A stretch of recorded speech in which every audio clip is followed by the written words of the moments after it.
You're listening to the VRverse, a virtual reality podcast where two friends talk all things VR.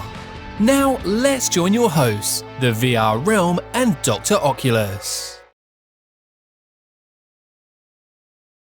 Oh, Hi everyone. that is absolutely fantastic. Welcome to episode 39 of the VRverse. Sorry, we're just having a laugh because my microphone has just fallen off the arm and lost the whole screw, so I'm gonna have to actually hold the microphone like I'm a news reporter or something for this entire episode. But yeah, welcome. You're our live on scene reporter. Live We on the go streets. now to Paul. Welcome everyone. Hello. Sorry. It's I think I've already said, but it's episode 39. My mind's gone with after holding the microphone. Oh, it's all chaos today. Absolutely, it truly is chaos. Yeah.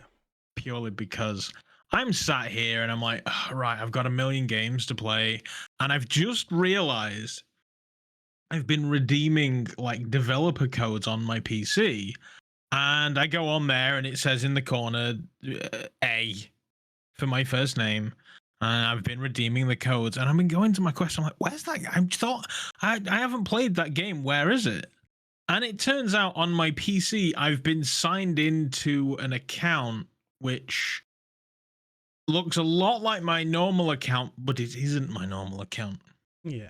So I've redeemed a bunch of games to my Facebook account, I think. And I'm like, oh, balls. So I was trying to figure that one out and install games. Like, okay, I'll play this game tonight, and I'll play this game because I haven't played that, and I promised I'd play that. And I've lined up a massive like 2-hour streams worth of games to play. And then Discord pinged in my ear. I was like, oh crap, it's 5-2. And then you were like, oh, I nearly forgot. I totally forgot, dude. I'm so sorry. So yeah, this is just pure chaos and insanity. And I've just got Nathy staring at me, which is boring into my soul. Well, hello everybody. I'm Dr. Oculus. Yeah. Sorry if you're How's it hearing going, dude? random noises. I'm just trying to it's not gonna work. Damn. I found something that looked like it would maybe at least jank through the hole. Don't have to hold it, but nah. Cotton buds. Yeah, phrasing. A couple of cotton buds might do it. I will try that later as we go along. When Doc's talking about stuff, I can mute my mic and try and do it, I suppose. I would love to sit here and vamp and tell you what I've been playing for the last month, but I don't know what I've been playing. I don't know what I've been doing. I've done not a great deal, to be honest. Let me get my Steam library up and see what's on the top of the list. I know what I have been doing. Mm-hmm. So this is definitely your wheelhouse as well. Ready or Not released a new profile, received a new profile for the UEVR. Yeah. And oh dear God, like I can get it running on medium settings and play it here fine, all hunky-dory. If I want to stream it, I have to potato it and then lower the resolution of the system in Steam as well. But I have managed to get it to sort of like a 40 FPS streamable state now. Yeah. And even with like moderately janky controls that I forget every time I put it down, I still kind of really dig playing that game in VR in a bad way. It was something that I wanted to do for a very, very long time. And then I saw Benjo put a video out and I was like, oh, that's amazing. So I just needed to do it. And yeah, I have a buddy that plays it flat screen who he got me to buy the game, but I did buy it for other reasons. But yeah, he got me to buy the game and I was like, okay, fair enough. And I bought the game and we can't play together because we're not running the same mods. Mods are good for one thing, bad for other things. Yeah, I don't know whether it's picking up the UEVR injector as a mod or if it's the mod that you use to remove the black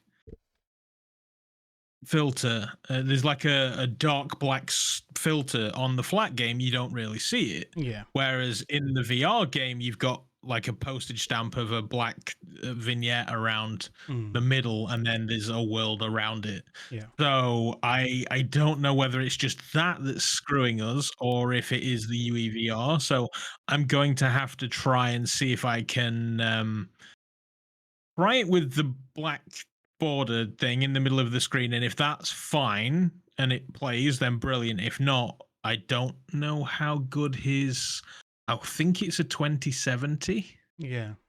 Don't know how well that's going to play. Although he's on a Quest 2, so he might do. But he's never. He's a flat gamer, and he's not really ventured much into the whole VR and UE VR. So it might take a little bit of an afternoon and a Discord call to get that all set up.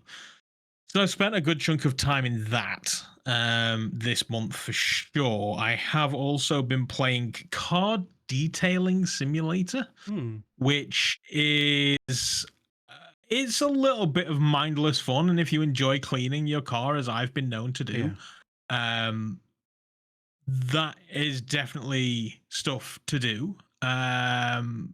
It's functional. It's functional. There are certain elements that really annoy me. There are certain elements that are it's just more like gameplay mechanics. Like if you're vacuuming a car out, right? And you hoover, and then your hoover fills up. It looks a lot like one of these bagless fans that it looks a lot like a Dyson. And once you fill the hoover up, you have to throw away the plastic container that holds the trash and then go buy a new one for like $20. And then you have to walk to the door and then pick it up and then install it in your hoover. That just bugs the crap out of me. Like, I don't why I didn't.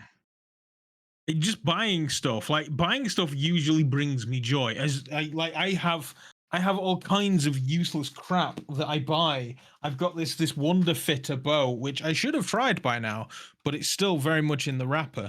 I go to conventions frequently, and I 3D printed me a badge that said "Good evening, I'm Dr. Oculus." But a year or so ago on Kickstarter, I backed this. No, wrong camera. I backed this, which is called a dot. And it's basically a tiny little screen that's badge sized where I can put a thing that says "Good evening, I'm Dr. Oculus" on there, or a GIF or a video, whatever I want. So I like buying shit, but this game makes it horrible to do. Like, it takes all the joy out of buying stuff. Yeah. So yes, it's functional and playable and technically sound. I've not managed to escape the game, for example. I've not fallen out of the world. It's just there's certain areas and gameplay loops that are annoying, and the music is dire.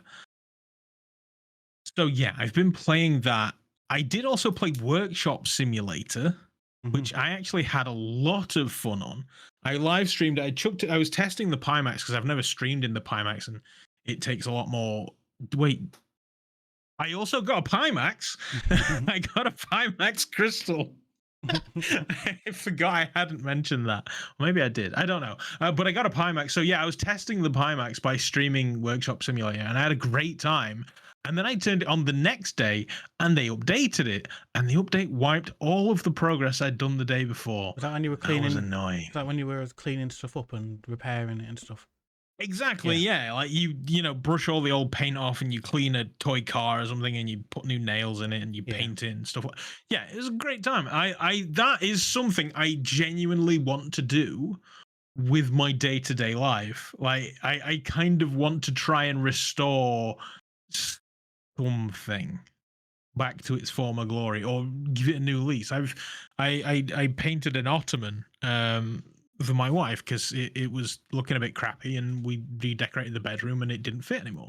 So okay, we'll throw it out. I was like, no, let me take care of it. I took it away and new paint and cover and stuff, and it looks brilliant and it fits the room again. So yeah, I kind of dig the thought of doing that. So that's something else I've been doing. And then one more thing is there is a game that's out now? I honestly, I probably need to look. So there's a flat game called Karma: The Dark World, Mm.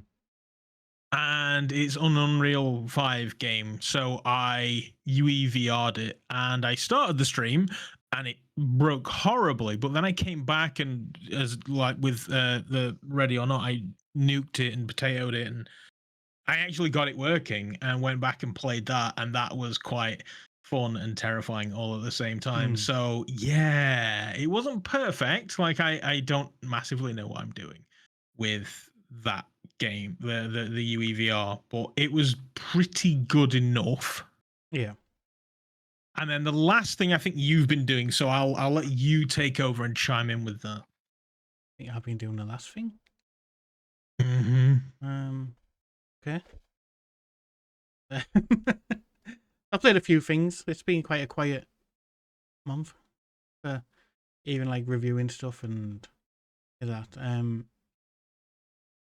Start with a mixed reality experience that blew my mind, and that is well, it's mixed reality and VR, and that was Detective VR.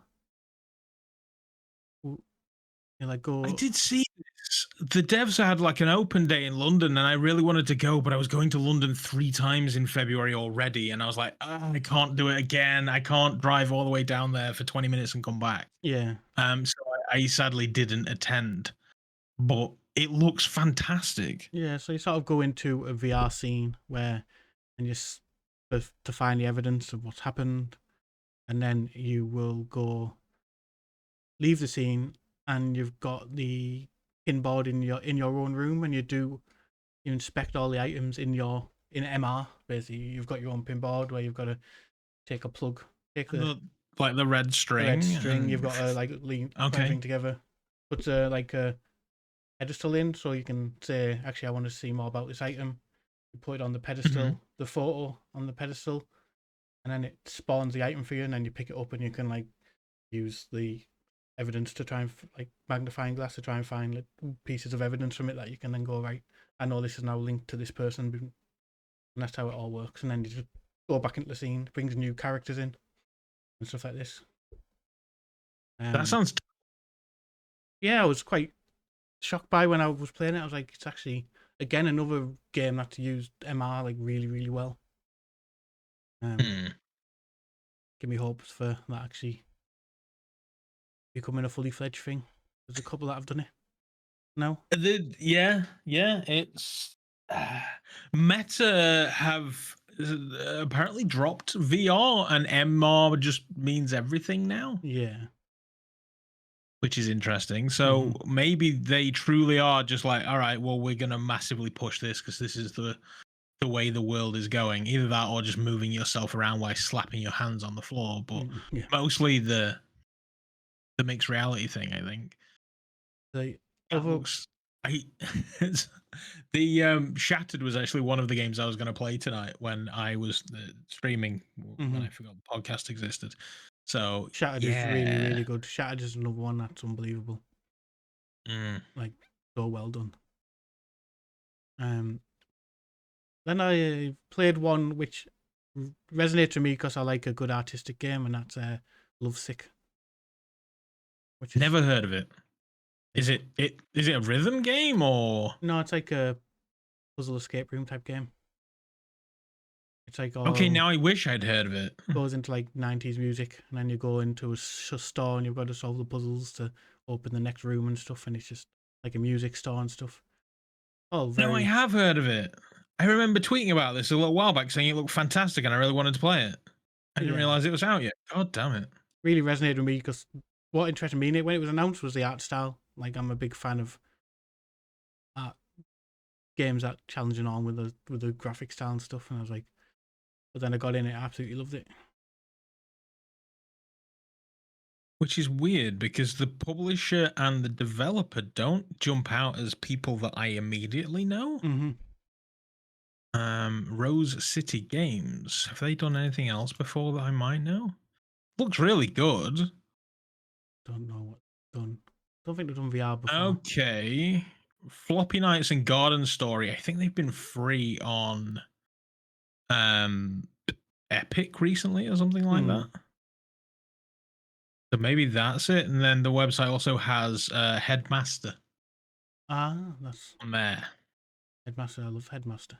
So maybe that's something. But yeah, no, it didn't instantly jump out as like a household name to me. Mm-hmm.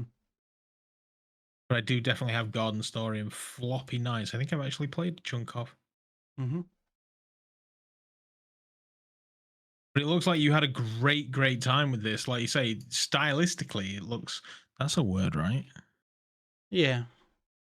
Yeah, the style of it looks absolutely fantastic. And I remember seeing the whole like escape type element of it. The band kind of falls apart, and Yeah. then You yeah, can move. okay. They get frozen. You can move, and you've got to go and help them in one of their memories in order to get them back out of that frozen state and stuff like that. Oh, very. Currently £12. Mm. Looking good. 14.99 in freedom money, and it came out on March the 6th. Mm-hmm. This website is incredibly informative. The VRrealm.com. I don't know if you ever go there. Very good. Other one I'd like to mention is Deep Cuts. It's like a Bone Labs type physics-based game Helping.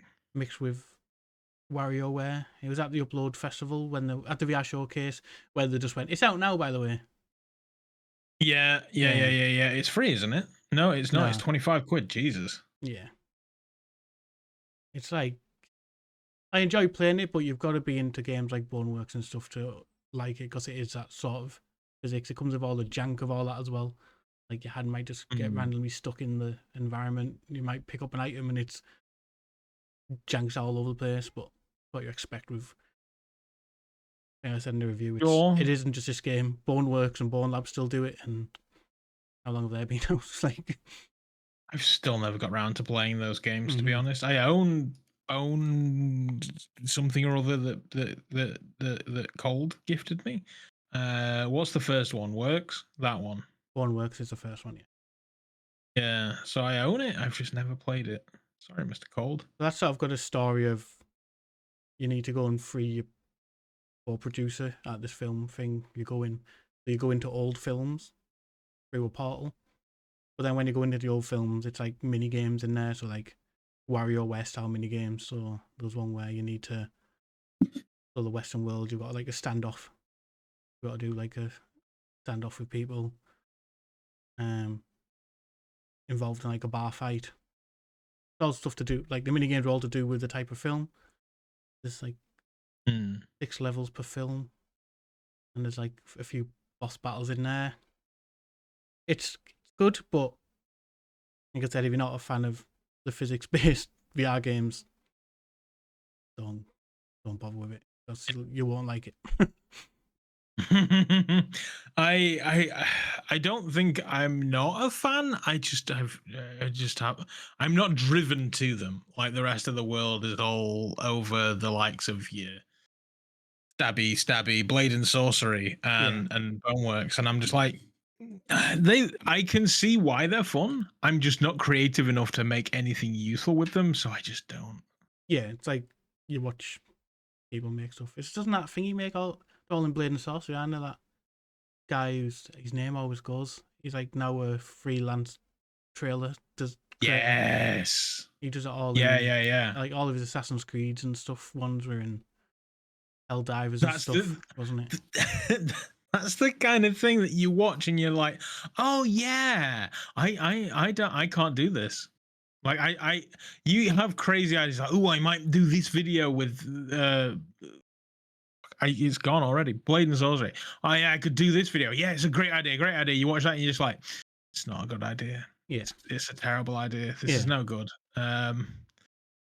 Yeah, it's an interesting one. Insane. Because when you watch his, you just like I said, you just like, man, like that's mad. Like, is it even? I didn't even realize that was possible. Mm-hmm. Kind of thing. Yeah. Demarco, is that his name? I'm gonna go to Twitter and find him so I can put it in the chat because you need to go and check out his stuff. And if you're looking for a VR trailer, you need to. He's definitely one that's worth. Definitely continuing. Demo Okuro, I was nearly there. Ah, okay. Demarco was. No, that's not right now. Don't get my follow watches trailers. They're a bit crazy. And most recently came out yesterday. Underdogs on PSVR 2. Finally there. I bet you that looks fantastic. Yeah. It'd be my go-to version I play. Not on PC, but if I'm going to play it now, it'll be on PlayStation. The screens do it justice. Yeah. The only thing That's I not was bad. left me really disappointed with it was they've not put headset haptics in, and it seems like the perfect game for headset haptics when you're getting that hit. seems a bit odd. When they're getting hit, when your cockpit's getting hit. Yeah, that'd be the perfect time. Because the thing as well, they've used the haptics in the controllers really well for like the strength and vibrations and stuff. When you're doing harder punches, you get the more. They've done everything great with what the sense controllers offer, but they haven't done the headset haptics.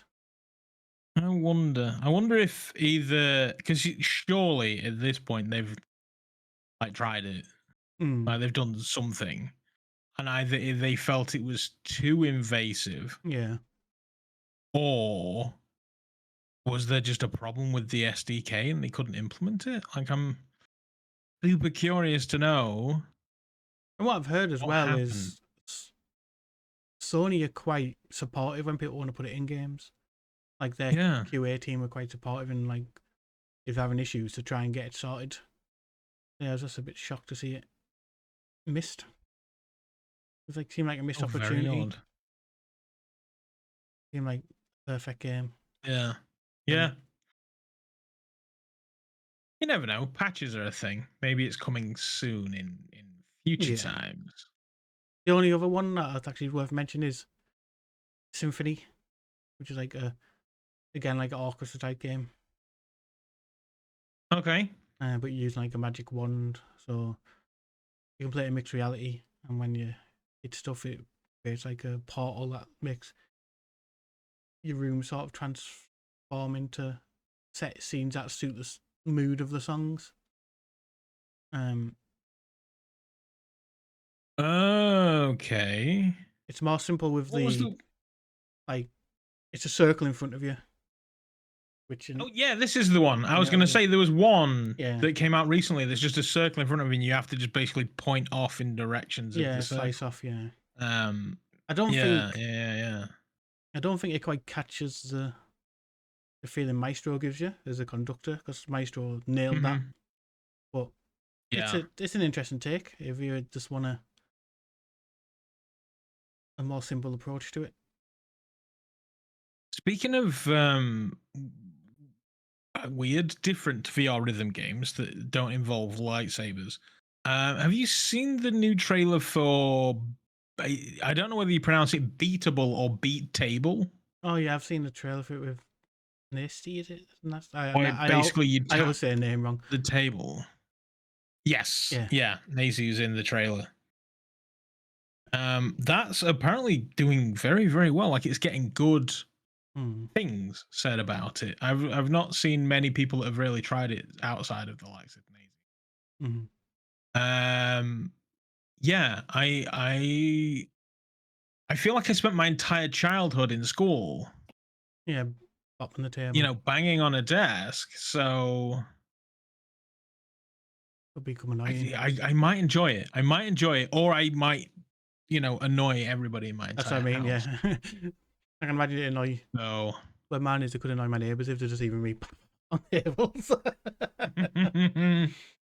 Maybe there's like lap DLC where you just drum on your knees. I don't know. But yeah, I'm gonna keep an eye out on that one. I think. You're struggling to walk one day, and like, what have you been up to? Been smacking man legs to music? I've been struggling to walk since the weekend. It's my wedding anniversary today. So we went out at the weekend and we did a bunch of stuff, and we went bowling because bowling has a bit of a history to my wife and I. She sucks at it, and we were at Center Parks, and I basically turned around and I was just like, all right, fair enough, if you beat me, I'll propose to you. And all of a sudden she's like, the highest she'd ever bowled was like 74, and she rolled a 180 when I told her that, and I was like, shit, I guess you want to get married. She's like, I don't know what happened. I was like, oh, fair enough, so you don't want this ring then? Because I was planning on doing it anyway. Yeah. And so that's how we got married. She beat me at bowling. I bet her that she wouldn't beat me at bowling, and she did. So yeah, but ever since that, like, just the lunging and I can't walk. Like, I'm just old and fat and lazy, so I literally cannot walk right now, which is scary. And I need to do more and be less fat and lazy, I suppose, is the takeaway from this. But I'm too fat and lazy to do anything about it. It's good times. Speaking of old and lazy, I'll be the big 4-0 this week. Ooh. Ooh, yeah, you're gonna join the club. Are you going anywhere, doing anything special? No, I'll be I'm going around with friends and just getting absolutely off my face like I normally do every weekend anyway. I was gonna say, so just typical weekend, really. Fair enough. Yeah. Yeah, it's good times. It means absolutely nothing. You are still old and as what you were yesterday, but now your paperwork says you're old. Good times. My friends. Tell you one thing, actually. My friend my friends I'm going to said that it's proof I'm getting old because when she asked me what I wanted for my birthday for my 40th, I said a toaster. A new toaster. Said it's a sign you're getting old and you're asking for a toaster for your birthday. I was like, a toaster. That is special. Like what? Yeah. Okay. A toaster so they're giving you a toaster. Yeah, because that's what I want. Wait, is it a toaster that toasts like, the dark side and it's Lord Vader on the side or something? Like, is it a fun toaster or is it just a Breville toaster Max 5000? I don't know. I just told them I wanted a toaster that's black. That's all I told them. Did you look for one? So Darth Vader could still very much be in your future. Okay, fair enough. But I did originally show a picture of one of the ones on the rest. Not like you have in the hotels where you put it in and it's a little turny thing that drops it out. Oh, you want like a conveyor belt toaster? That's what I told her I wanted. They are not cheap and they're a nightmare to clean. I know they're not cheap. So a bit of fun.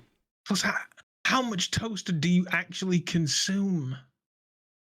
I mean, I know I could probably put away a loaf of bread if nobody stopped me, but still. I'll eat enough. Yeah, they take a long time to, like, when we were cleaning kitchens and stuff, we'd be like, oh yeah, I'm gonna get some crumpets and I'll make crumpets and bang it on the toaster. And the thing is, you'd be stood there for 10 minutes chucking them through because it just took ages to warm up before it eventually actually cooked your bread or whatever. So yeah, I cannot recommend. When you go to the hotel and it's been running all morning, yeah, it's fine. But when it's your own toaster, it's a pain in the ass. Just buy a toaster. Just any toaster. No, then I just told her, get me a toaster. Yeah, that's good. It was good times. Well, many crappy returns. Yeah, back to Piano. We had our toaster talk. Another thing that I did do this week, that if those of you haven't kept up, I cheated on you. I'm sorry. It was an accident. You know what it's like. You're out and about and you're talking to a few people and one thing leads to another, and all of a sudden they're like, oh, we're on a podcast, I was like, oh, yeah. So I did go on the Recentered podcast, and Roger's in the chat, as well as Gary and Lee. And I had a wonderful time with them. They were very, very accommodating, very, very nice. They allowed me to talk way too much, which is wonderful of them. And that's one of the rights, the wrongs I was putting right when they were like, "Oh yeah, we played this game Electronica," and I was like, "Oh yeah, I'm going to play that tonight." And that was one of the ones that I never played it because I redeemed it to the other account. I wonder if there's a way of like merging the two. Maybe not. Now I've signed in on my Quest with the other account, but. Yeah, I had a great time on their show as well. We got chatting about lots of weird and wonderful things. I will have to give it a listen. We were chatting about we chat about all kinds of crap, to be fair.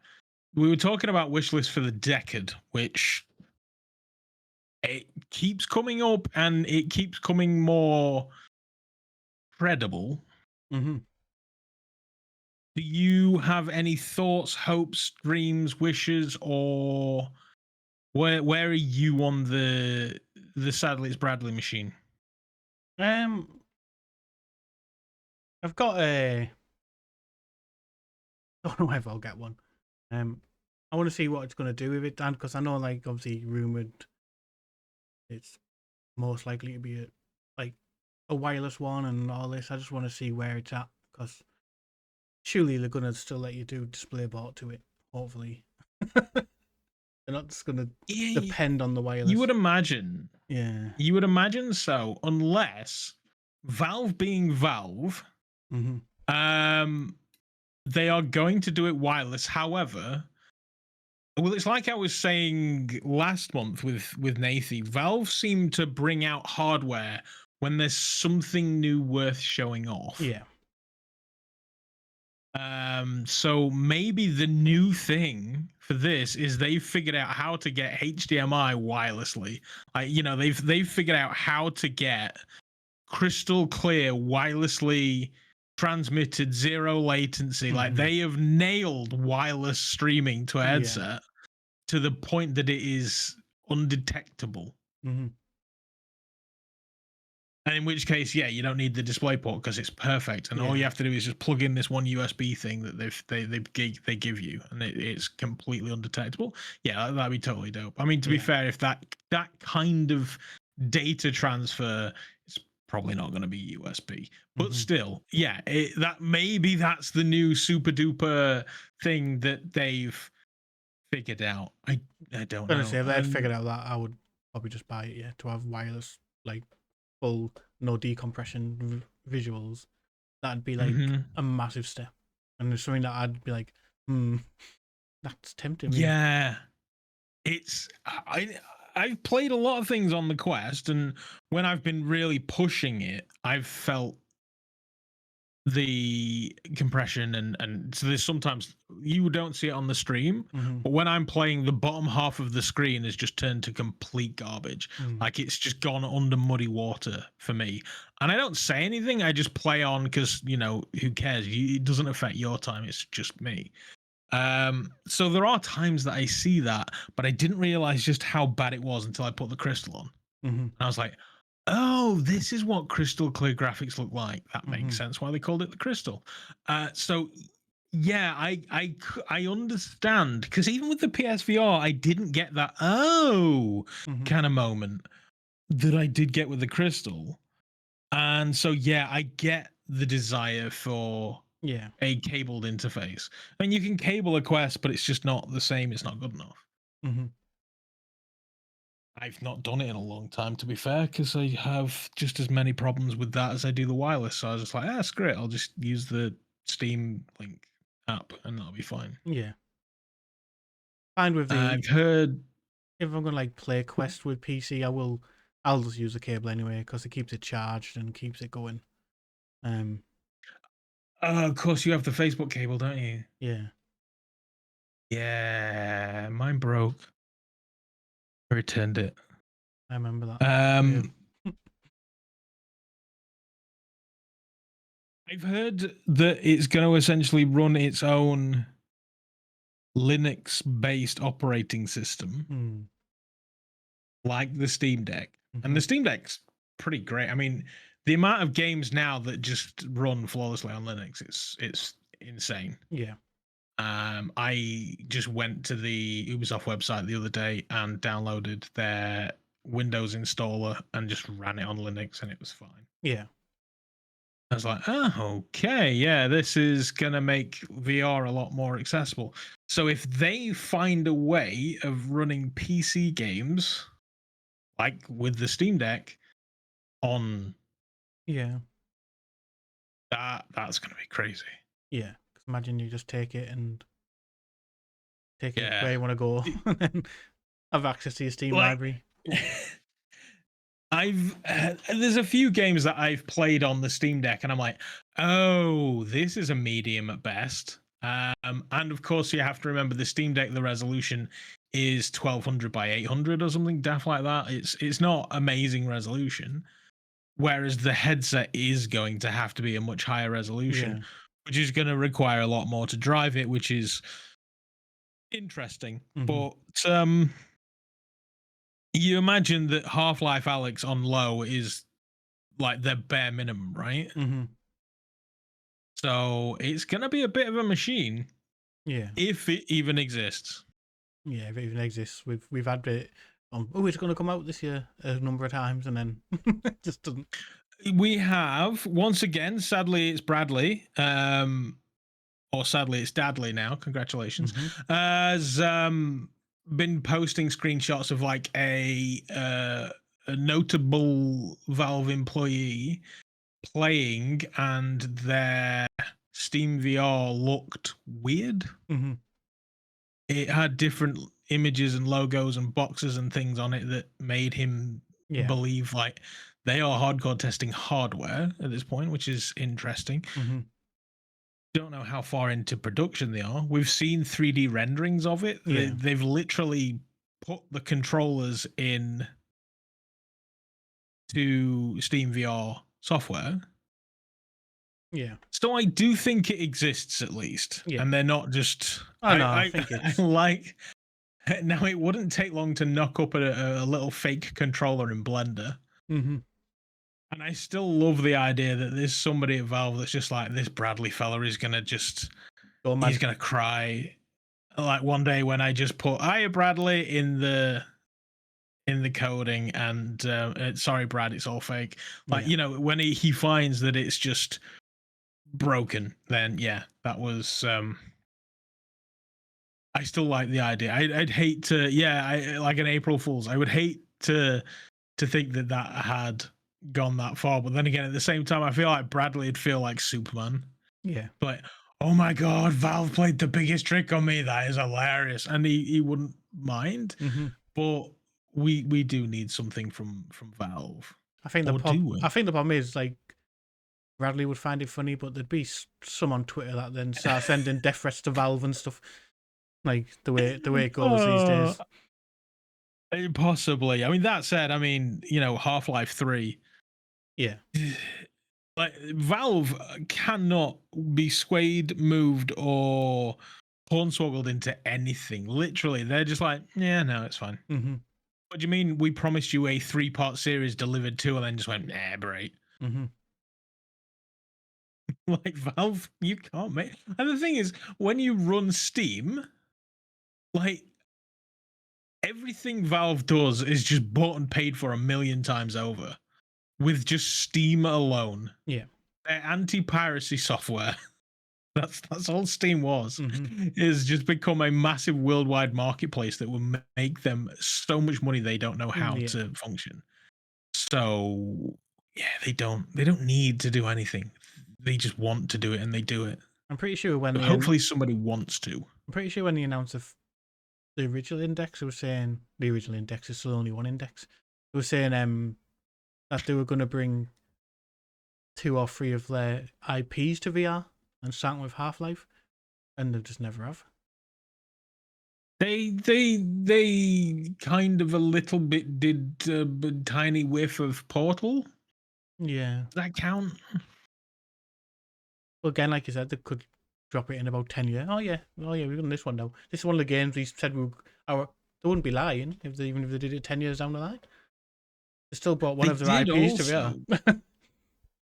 At one point, you can or could. I don't know whether you still can. You can actually play Dota in VR. Yeah, I remember that showing up on my VR list before when I was like looking at game like most popular VR games on Steam or something. I was like, Dota was Yeah. in there. Yeah. Team Fortress 2, at one point, you could also play in VR. It was actually really, really fun. I quite like playing TF2 in VR back in the old DK2 days. And then either they updated or Meta updated or Oculus updated. Yeah, and it didn't work anymore. I think they updated TF2 and it didn't work anymore.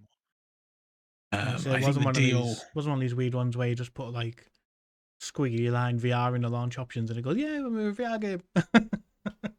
No, it was part of the process. I think it was probably a little bit of Carmax doing.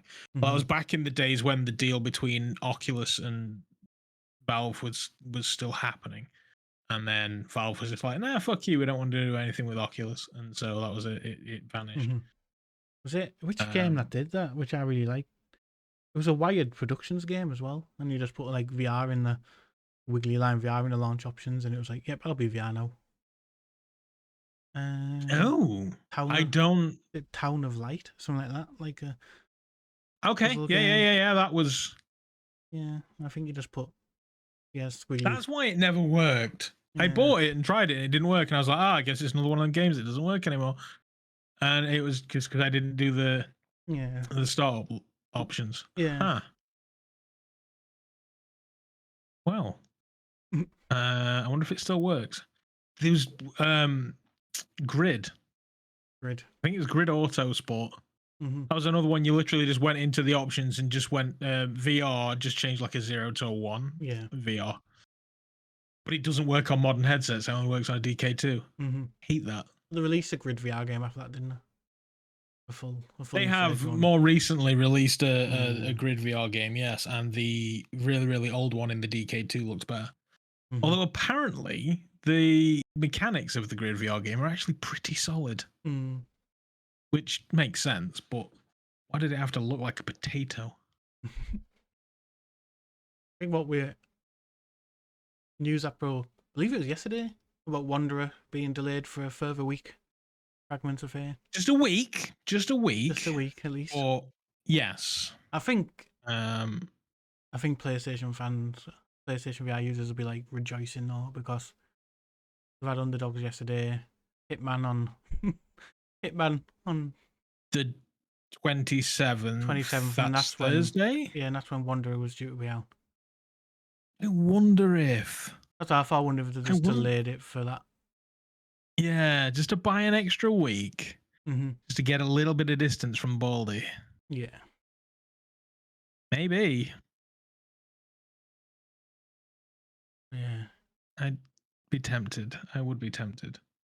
Well, I said they don't play in the same league. Like it's, it's Hitman is not dragging puzzle fans away from Wanderer. No. Just as Wanderer is not going to drag anybody. I suppose in this day and age, people are VR fans. And if they had to choose, I was chatting on the podcast with the guys, and I think I was mostly alone in that I would choose Wanderer over Hitman. I'd choose Wanderer over Hitman. I own Hitman. I own the World of Assassination on PC. I own the allegedly terrible one on Quest. I say allegedly terrible because I've never played it to make my own decision, but I own it. I played it, but I've just never played them. It was terrible. I've never played the PC version. I never played the PS. Wait, do I own the PS4 version of Hitman? That was bad. I played the PS4 version. Was the first one I played. Because I hear that the PS4 version's got just like a 10 quid upgrade, so you don't have to buy it again. Yeah. So if you own it already, then quick upgrade, dunzo. There's a weird path you have to follow to go from PS4 to PS5 to VR. There's videos out there. Google them; they're great. But so the Quest one was so bad, so bad. Maybe that's what I do tomorrow night. I'm gonna play the Hitman Quest version just to see how dire it truly is. Maybe I'd play that and the PC version. Or maybe I play some of the other games I really should have played by now. I'm so sorry. Yeah, I requested the Quest version on Keymailer, I believe it was. And I don't always have a good time on Keymailer getting stuff. No. And they hadn't approved it. And I was just like, then all the reviews come out and I was like, thank God they didn't approve it. And then they approved it. I was like, damn it. Well, I think I scored it about makes me wonder. 52%. I scored it in my review. It's had a patch. It might be better. Yeah, I'm going to say that was pre-patch, so. It makes me wonder if Wanderer was delayed because you've seen a couple of people put videos out on it this week. Yeah. And it makes you wonder if they turn around and went, yeah, this turkey's not done. It needs 5 more minutes. That's what I mean. They might have had feedback from the people who've played it. Like, I know. Because they're a developer that I know wouldn't release something unless they were 100% happy it was finished. At this point in time, they've delayed it like 19 times. It was supposed to be out 3 years ago. So, They turned what's around, another week? They turned around and said they wouldn't give it a date just in case. Because they've delayed it that many times and they give it a date and then delay it again with a new date. Well, at least it's only a week this time. It wasn't like months and months like last time. A year to a month. Strangely enough, they've not reached out to ask me to do like a high def version of my Twonkies theme tune. I'm a little disappointed, but fingers crossed. It could be in the making. You never know. But yeah, one I've been really looking forward to. Absolutely love the first one. Yeah. At the point I viewed it, it was like I thought it was the best thing that was since Alex for how it worked and what it played like. I stopped playing it because they announced the FAF. Yeah. And I was like, oh, okay. I don't want to know what the puzzles are doing because I want to play that one instead. So I stopped playing it, and I regret stopping because I was most of the way through, I think. And I have had plenty of time to forget it since then. So, boo. I think I got it. Oh well. 3 days. The first one, 3 days before it was due to release to review it, and I'd completed it in 2 days. Just all I wanted to play. Well, 9-10 hours in 2 days. I was like, I need to. Like, I just didn't want to stop. That's the thing that gets me is that I looked at the Wanderer, the original Wanderer, and I was like, does this need remaking, especially this soon? But they were doing what seems to be mildly popular, and I quite like people doing this.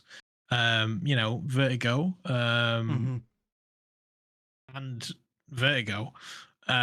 They create a game, and then my theory is that they create a game in Unity. Unity lose their shit, and then everyone's like, all right, then screw Unity, let's go over to Unreal. So then they start making the second game in Unreal, and then they're like, oh, we could make the first one look way better in Unreal. So then they pivot to the new engine, or they write their own engine because Unity is insane.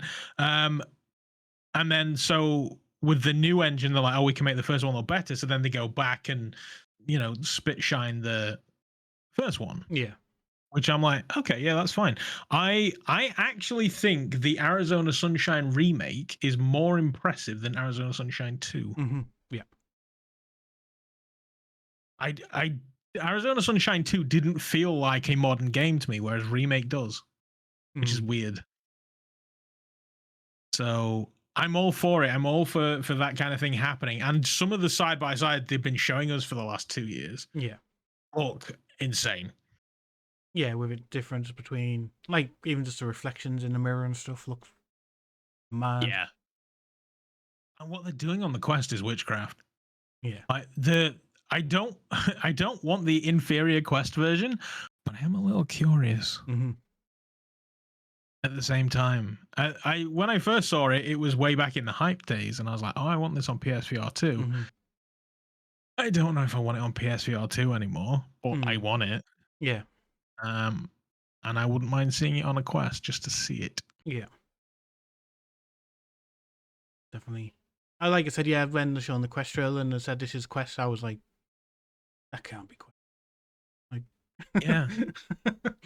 Like it's thingy in space. Why is my brain broken today?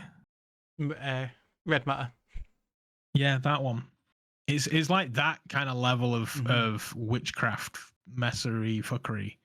And Like say, it's crazy. Red Matter 2, when they So put all the real-time shadows and stuff on the Quest 1 with an update, I was like, this is mad that this is on this yeah. little device that's strapped to my face with a mobile chip.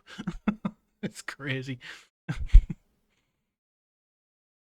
So if they can do it, then maybe, just maybe, they've done that too. Yeah, they've just poached all the team from Red Matter from Vertical Robot. Yeah, as I'd be fine with. I mean, it wasn't a big team anyway, was it? Like you see pictures in the Yeah. game, and you're like, oh, that must be a couple of developers. No, that's all of them. Mm-hmm. That's the thing that really like they've made some sort of deal with Satan. Yeah. They have, because there's just not enough of them to knock out something that good in the time that they've done it. Like I don't know what they've done. They've just sacrificed the right amount of goats to the right gods. Yeah. They really did. Oh, actually, another game I've been playing come to mind. Because He's 13 put in the chat she played Remake around here, but she used the True Gear where you get the electric shocks.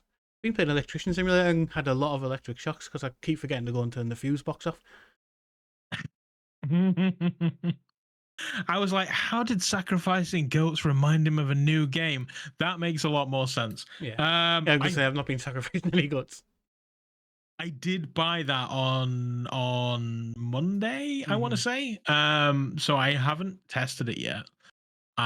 I was hoping to test it tomorrow morning. However, tomorrow morning I'm now at work, and Friday morning is when I'm free. So tomorrow night also means I'm free to play stuff. So I don't know. I'll let my Discord community decide whether they want me to play with the bow and arrow, play with Electric Simulator, or play my massive backlog of Quest games. Or I could just have an all on board night, because I have that. So if anybody wants to play all on board, give me a shout, because I'll happily play that tomorrow night too. Yeah, so Electrician Simulator, I've done the first 4 jobs. Like I said, I always like to go and turn. I'll fix something, go and test it, and then go, now let's fix the next thing, but not go back to the fuse box to turn it off. Amount of times, like, grab the live wire and playing it on PSVR 2, so the headset kicks in, like rumbles kicking. So I'm just like, oh, I've been electrocuted. I wish I bought it on PlayStation now. Balls. Oh well. I got it on PC. It'll be fine. It'll be fine. But we've got, yeah, as 13 said, my dad's an electrician, so it bodes well. But in my defense, he did say if he ever came home and told him I'd had a fight over a football team, a fight over a woman, or that I wanted to be an electrician, he'd give me a clip. So I suppose. Plus, if your dad's an electrician, why bother learning to be an electrician when you already know one? Learn something different. But why run have a dog and bark? Why run Electrician Simulator? We might as well do it on the podcast. I'll put it on the website. We'll do a giveaway for the PSVR 2 version. I've got. You could have had that. Got 2 EU keys and 2 US keys for it, so we might as well. I was going to do it on my website, but we might as well do it the first ever podcast giveaway. Wow, it's a first. Well, I mean, while we're fishing out keys, I can get somebody a code to Moss if they've, lived under a rock. Can I choose? I think there's 4 people in the chat. Has anybody got a PSVR? Do they want it? We'll probably drop it on like one of these stupid Gleam type things. Where it'll just be like, go to Doc's channel, do this sort of stuff, like just simple ones, no forced subscriptions or anything, or like just a follow on X. Leave my channel out of it. But sure, that's a fun. Yeah, no, YouTube really don't like you having competitions to get people to even view your channel. So yeah, good point. Yeah, you don't need to view my channel. It's fine, unless you want to watch this video back or any others over at Dr. Oculus on YouTube. I'll look at that. Self-promotion. Look at launching that tomorrow, and that'll be, like I said, it's PSVR 2 only that I've got, but I'll give them 2 EU and 2 US codes. Which I don't even know why they bother these days. I know. Why? Because most of us just create dead US accounts, redeem them, and then just play them on the English ones anyway. Yeah. I think on my PlayStation there's like Paul, US Paul, Singapore Paul. Like it's just I've got all these different accounts. Yeah. They just all reckon I live in a university somewhere. It's my address. Mine's a McDonald's. Mine's a McDonald's in California. I think my US one's been there for about, well, since PlayStation 3, and I've always had it registered at Utah Uni. I must be failing uni if I've been there that long. Like the campus in Utah University. The eternal student. Yeah, I'm never leaving. I mean, maybe you're a professor. Yeah. We'll choose to say that you are a professor. Yeah. I just live in the student dorms like some creepy professor. Okay, yeah, that took a turn. Maybe you're not a professor. The funny thing is, I got my Singapore account so I could download summer lessons or something, which was where you were a tutor for some Japanese girl. That was on PlayStation VR 1. Is why I created my Singapore account. To buy that game. Kanojo. That's what it is, isn't it? It's not as luckily it's not as crazy as Kanojo.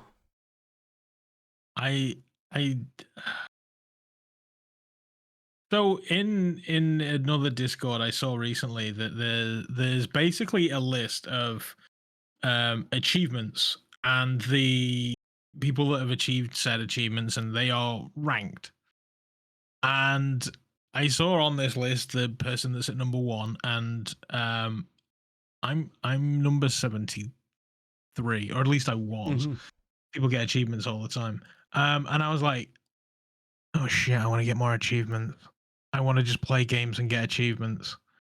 I could just play a bunch of games and get achievements. And I was looking at the person who's at number 1, and one of their perfect games is VR Paradise. And I'm torn between wanting to perfect VR Paradise because it looks a lot just like throw money at a stripper. It's like, fucking yeah, I can do that. Yeah, so I'm torn between wanting to get the achievements versus people thinking that I'm masturbating whilst in VR. So I maybe one day I'll get over it. The worst thing is I fear my wife will be like, what are you doing? I'm 72. I've gone up and I've not done anything. And I'll be like, getting achievements, and she'd look at the screen and be like, yeah, you can sleep in here tonight. Mm-hmm. Achievement unlocked. Like I don't. You can sleep. Maybe I'll get her to do it. You can sleep in each night, and I'm taking all your VR headsets with me into the bedroom, so you can't be in here tonight. Back on VR Paradise. That's what it is. I get her to go into the strip club and unlock all the achievements for me, and then she can't get mad. It's perfect. I also have the crystal. Everything looks all perfect. I mean, to be honest, I've seen like these games pop up in every sale that they ever do. Sometimes I'm tempted just to see, like, what it's like. Yeah, like what, like why is there so many of them? Like, surely having this shiny skinned lady who's obviously not real. Like, why? What's that going to do for you in my head? But then I'm also like, I don't want to look like a pervert and have on my list. I mean, I've told the world that I have this game now, so it's like not looking like a pervert's kind of gone out the window. Well, I have been in Dominatrix Simulator on there. But they're like, yeah. I mean, and in my defense, I didn't buy it. I didn't buy it. I was gifted it by the developers. They would like gave me the account and stuff. I want to do it now. Let's wrap the podcast up. I want to go into my strip club. I was gifted it by some weird Swedish guy. Ah, yeah, they're interesting like that. But yeah, I did go into that one because I thought he's gifted me. It'd be rude not to go in.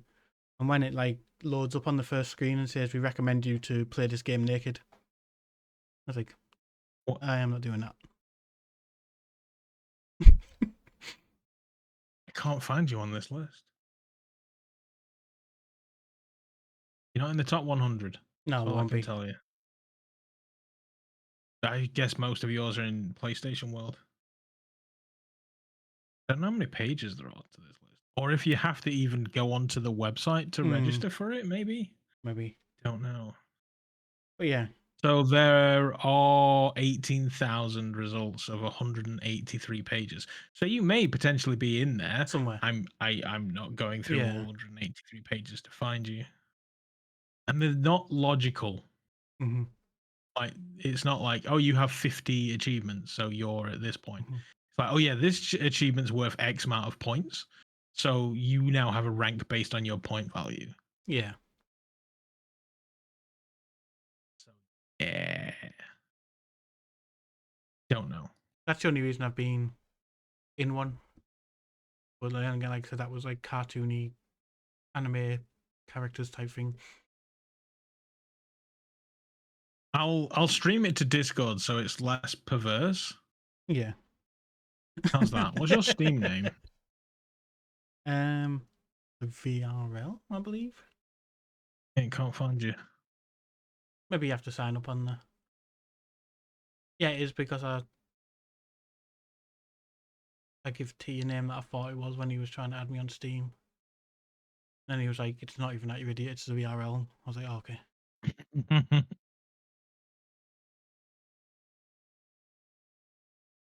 That reminds me, I bought that what game is it? Snowtoad. You and I are supposed to play a game. I bought it. We haven't played it. That survival game. Oh, going on that podcast with Rog got very, very expensive. So I tell you, I've not been playing much VR. This is true because I've just been lost in Guild Wars 2. Mm-hmm. It's an MMORPG that I purchased like a decade ago, and I played it for a while and then put it down and went to VR, and now I'm back and I'm back in it, and it's costing me money. So that cost me a fortune. I also then bought the Wolfenstein Cyberpilot because they were like, that's cheap and on sale. And I looked at it and it was cheap and it was on sale. And I saw Croy's review that was just like, this is really, really good, but it kind of sucks. The credits are longer than the game, I think, was the part of Croy's review that really stood out to me. And I was like, okay, yeah, I'm buying it purely because of that. I can knock it out in a 2-hour stream and be fine. So I bought that, and then I bought LA Noire as well because I'm like, Rockstar, let's make more VR games. So it's been very, very expensive going on that podcast. It's cost me about £100, I think. I mean, not as much as Wolfenstein, the Wolfenstein one, because it was supported by the 3D rudder. Remember that thing? Vaguely. It was like just a disc you stood on and leant it forward and sideways to move. Like you sat down and put it below your feet. It's like a circle disc, and you put your foot on it, and like it basically became your analog with your feet, basically. And Wolfenstein Cyber was sponsored with it. Yeah. Was supported. That makes sense. Because I think a mech game would be brilliant on the Roto. Mm-hmm. So I was like, okay, cool. I'm going to play Cyberpilot on the Roto. So that's in my near future. Mm. And Survival Nation, yeah, that was the game. We need to play that very, very soon. So yeah, I've got that to play as well. I've bought Gambit for reasons I still don't know, but Gambit. The thing that I didn't mention earlier that I have been doing that I thought you would bring up, but you didn't bring up, is I've been painting little mice. Oh yeah. Vermilion and Moss. I should have really brought that up. But then I did a Yes, painting over 2 days on it to help announce it. I went in there because it was once again one of those things that I redeemed on the other account that I didn't realize I'd redeemed on the other account. So I went in there and I started tinkering with it today because I responded to their tweet and I was just like, look, I'm not telling you that I started this. I'm not claiming to have started this by any stretch of the imagination. Somebody probably did it long before me. But I painted Quill in Vermilion like 3 years ago. So, and so I've gone down the rabbit hole of finding out that old picture, posting the finished version because people were like, "Oh wow, I kind of want to see the finished version." And then while I was in there, I was like, "Oh, let's try the paint by numbers," and it's ridiculously easy. Like, especially if you turn on the "don't paint outside the lines" mode, it gives you like a massive chunk of a line that paint just won't go onto. So you can be quite sloppy with it and then get all funky and blendy after the fact. And yeah, it's really easy, really fun, and you end up with something that you can be very, very proud of at the end. I didn't think about the paint by numbers. As I said, obviously, the wanted paintings done. They were inviting people to do paintings to like for when it's announced. And then I just did one from scratch, and then I was just like, oh yeah, they wanted to advertise a paint by numbers stuff as well. Oh well. I tried. So it's definitely, and it's free. It's a free update. If you own Vermilion, then you get the paint by numbers packs for Moss as well. Yeah, fantastic. So you should totally go and check that out. Has it got a PC as paint well? Yourself a little quill. Yeah. I didn't know whether it was just because of that pack.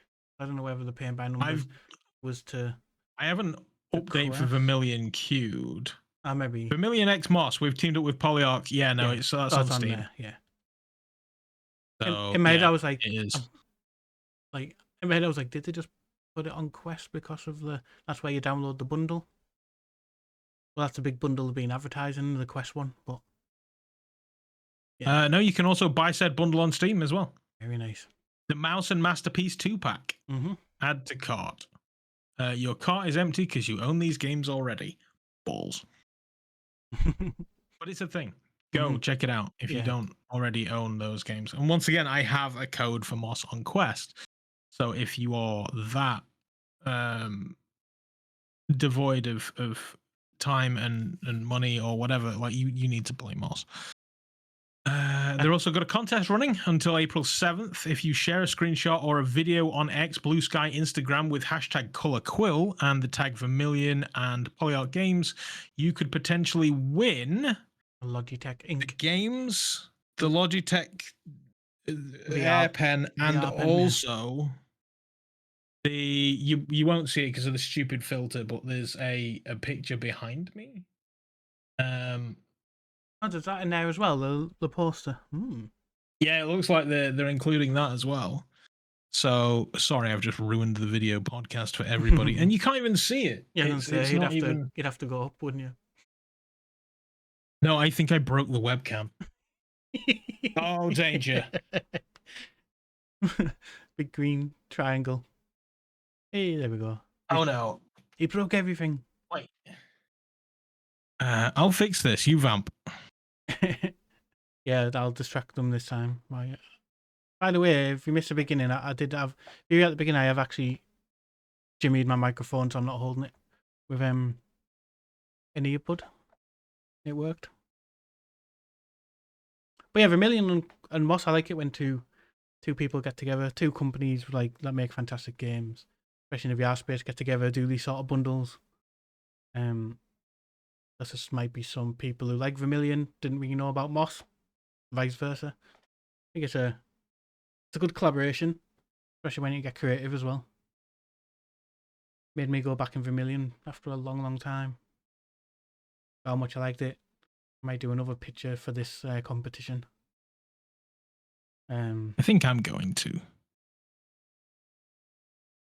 I want to. But you can do for the competition as well. If you've not seen it, you can do a paint by numbers, one of the Moss paint by numbers, or you can do a freehand piece, which I think is good because At first I thought they was just going to do by like the paying by numbers one, but some people might want to get more fancy and artsy. The way it's going to work, they're going to pick their favorites, and then it's going to go like to a community vote for the overall winner as well. You know, they're not dodging it and picking someone they like.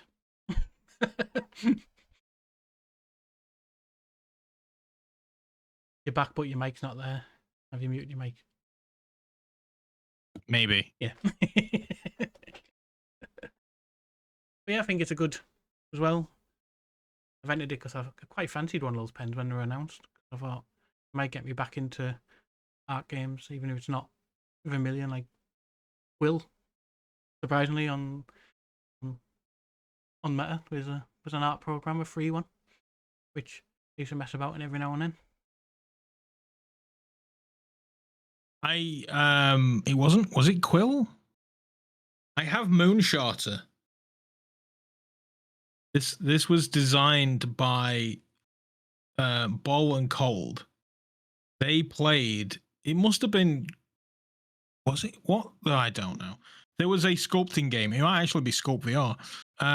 They did a live stream and you can 2-player it, and they created that thing. And I got the file from them and I 3D printed it. I love the idea of doing crap like that in VR. I don't know why there's not more of it, but it's such a limited market that they don't do well, I guess. Yeah. We've had Medium and Quill and Sculpt and Google Paint Abandonment. What was it called? No, what's it called now? Tilt Brush. Yeah, but it's got what's it just called? Open Brush or something now, isn't it? It's Open Brush now, yeah. This is the freebie. I accidentally scrolled through my Steam library. I've got so many games. Peaky Blinders. I bought that in a sale at some point. Never played it. I've got so much. God. What's it called? I need to break a leg. Mixture. Got that. What's it called? Quill.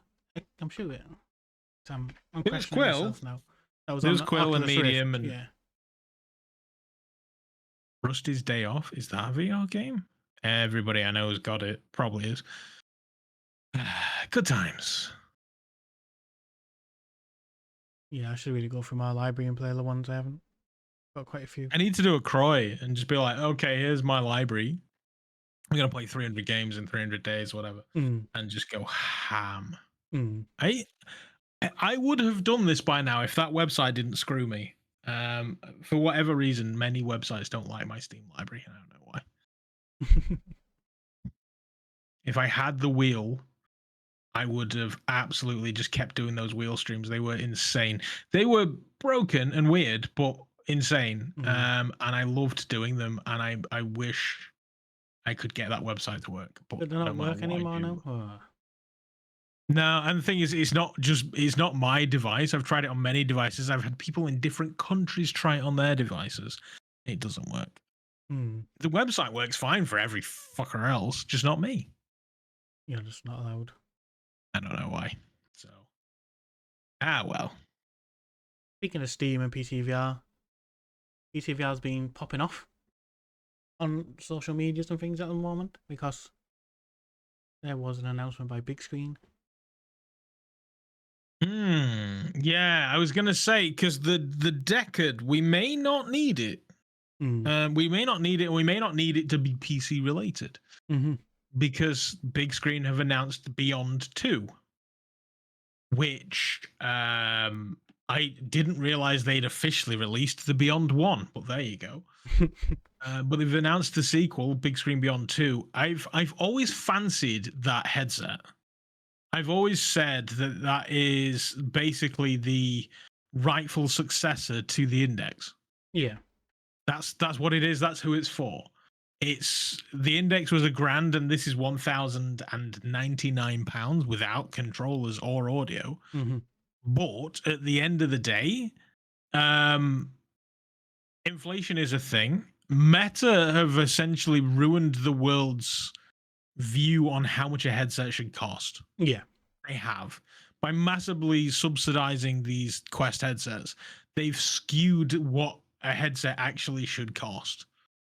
Definitely. And so this, especially the display, the micro OLED screens in there, that's going to ram the price up. Yeah. And I've always fancied one. I just don't. I'm curious, but I'm not £1,000 curious. Yeah. You get what I'm saying? I fancied one when the Beyond One was going to be the thing, but then what put me off was the fact it's shaped to your face, and I always thought it's always fun to allow other people to try it, and it's not going to be comfortable for other people to try it. That was something that they were like, oh yeah, if you want to buy one, just log into this website on your iPhone. I was like, I'm out. Yeah. I've got no Apple devices. How can I do this? I cannot do this. I need to go to an Apple store and buy a VR headset on a demo unit or something. I'm not doing that. That's just weird. But I do actually own an Apple device now, so I could do that garbage. I just, like you say, the thought of passing it to somebody else and then being like, this feels weird and it doesn't fit my face. I'm like, well, no, it fits mine perfect though. So, but this one is optional. Yeah, I believe you can pay for a face-shaped face pad. Or you can just get a universal fit one, which is wonderful. It's good that they've added that. Apparently, if you have one for the first one, it will fit the second one as well. You don't need to re-buy that. So that's good. I've always found them interesting in the sense that they look awesome. They're super tiny, and the future of VR is smaller, and that is much, much smaller. Yeah. Which makes it lightweight, which makes it better to wear, and all the fun things that it is. The thing that's always bugged me about the big screen is you see all of the Instagram videos and the Twitter videos and the YouTube videos of, I've got the world's tiniest headset. It's so small, it fits in the palm of my hand. I've got a headset on me. Can you tell where? No, it's in my pocket. Like, it's tiny. And you see all of those videos, but then all of the videos after that, they're wearing a Quest. And that always made me think, is that because they stopped paying you and it's actually shit? Yeah. I think the only one I've seen Kyron use it, but they don't really do those type of videos anymore, was Thrill Seeker carried on using it. But he also stopped making videos, a lot of videos showing gameplay of games, and was more like news and things like that. So yeah. I think as a comfort thing, it looks fantastic. I just don't know whether it's practical for day to day. Whereas I think maybe it did have issues, but it was the first time out. I mean, let's face it, the first Oculus headset that came out was freaking dire. So it was their first crack. Whereas I think it looks very, very similar to the original. Yeah. And I think all they've done is they've got these headsets out, and the early adopters have essentially been the voice that have shaped it, and then this is their actual first one. Yeah, from the videos people should be looking at buying. From the videos I've watched, I think I watch MRTV's. Who was the one I watched? I watched 2 videos on it, and I can't remember the second one. There's been that many pop up, but I normally watch MRTV stuff, and they've basically taken the feedback they got from the first one and put it in this one, basically. Like, they've improved the makes sense. Improved the FOV. They've put physically adjustable IPD stuff in it and stuff. Like, they've just taken, which is a good sign when a company takes the feedback and actually does something like molds the next one on that feedback. The IPD thing a little bit, well, I was like, really? Yeah, put this little screwdriver in and turn it. Right. Like, I mean, I'm all for a physical maneuvering of IPD. I don't want to have to need tools though. That's what I mean. Like, even like it's a bit odd. Or G vibes, if they just have to turn And how old are those? Have PS got the turn and. I will say this: the PSVR one is a fucking nightmare. Mm-hmm. I grab the PSVR and adjust my IPD on and every single time I grab it, I roll that freaking wheel. Mm-hmm. But the Quest 3, that's brilliant. That's fine. Mm-hmm. I'm fine with that. The index. It moved, but it didn't seem to matter. I don't know about that. The IPD, I would catch the little knob on the bottom of the index all the time, but I would just be like, I'm not changing that back. It don't matter. Mm-hmm. So then, yeah, I was just like, I don't care. But so it's the age old thing once again. This headset is not designed to be shared. No. Even though you can get a new face shield that will fit anybody or most people at least, it's not designed to be shared. I need to see the picture of the tool as well, because if it's a custom tool, what if you lose it? Because it only looks like a small tool. No, I think it's a flat. Is it just a flat screwdriver, basically? Yeah.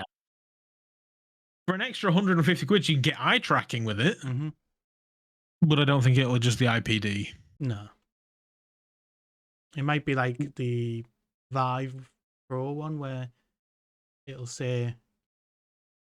look at your eyes when you've got to turn the dial in order to set it to the right, set it to the eye in the gap. Basically, this is your IPD, and then you have to like turn the thing and set it between that gap to get it right. But yeah, there's some. So I was just looking, and they actually do an upgrade kit. If you have the big screen one, you can actually upgrade. Yeah. So the big screen one, the big screen 2 is £1,099, and the big screen 1 upgrade kit is £969.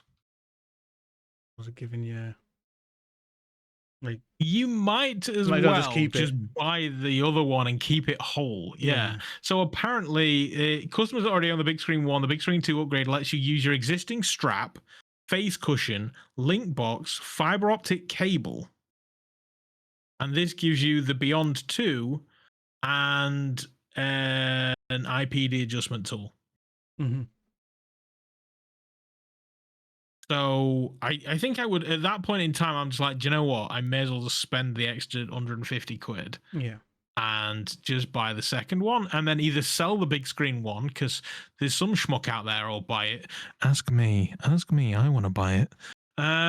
Or at least you can hand it off to somebody or whatever. Like you could make use of it as a whole unit as opposed to just the upgrade. Yeah, I suppose you've got to pass it on to someone who's got the perfect face shape that matches yours. Yes, that's not ideal. That was one thing about the facial interface as well. They always looked as if they had been 3D printed by somebody with mild knowledge of a 3D printer, with really uncomfortable looking materials. I've never seen one in real life, and maybe that's not the case, but the few videos that I've seen, they looked really janky and crap on the facial interfaces, and I don't know about that, but I think it definitely solves the biggest problem that the Index has, and that is that the Index went and got old. And the headset is fantastic, but it's old. It's like having a Quest 3, but with Vaseline all over the lenses. Yeah. It's bad. It's not bad. If you bought an Index today, you would still have a fantastic experience. But it doesn't match modern situations. Whereas this does. The display is going to be top notch. I don't know if it's just me. I found as well that the time of the announcement is the one who announced it this quick. I know they probably had it ready, but with all this stuff coming out about the Deckard and it's possibly coming this year, and as they thought, we need to. That's the thing. Because it just came out of the blue. No one even knew they were working on it.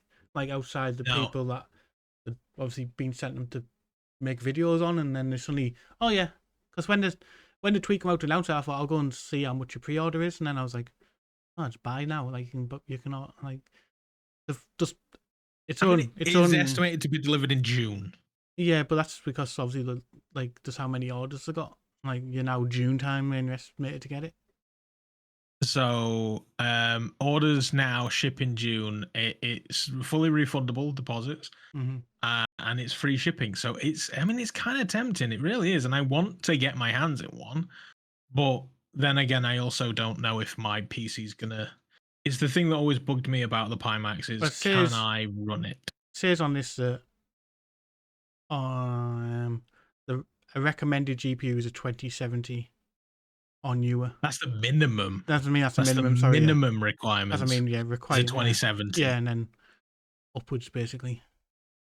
The thing that I've always found, and I've definitely found ever since I upgraded, is the amount of VRAM is the thing that always holds me back. Mm-hmm. For whatever reason, the 3080 always felt like a backstep from the 1080 Ti for me, Mm-hmm. because the 1080 Ti had 12 gig of VRAM and the 3080 has 10, or the 1080 had 10, and I've got 2 gig less VRAM in this graphics card. And the amount of games that I would have, like GTA, for example, I whacked GTA 5 all the way up. And then when I got the new one, it was like, you haven't got enough VRAM to run these settings. And I had to change them. And I was like, I just upgraded. Why do I have to lower my settings to run this game? This is weird.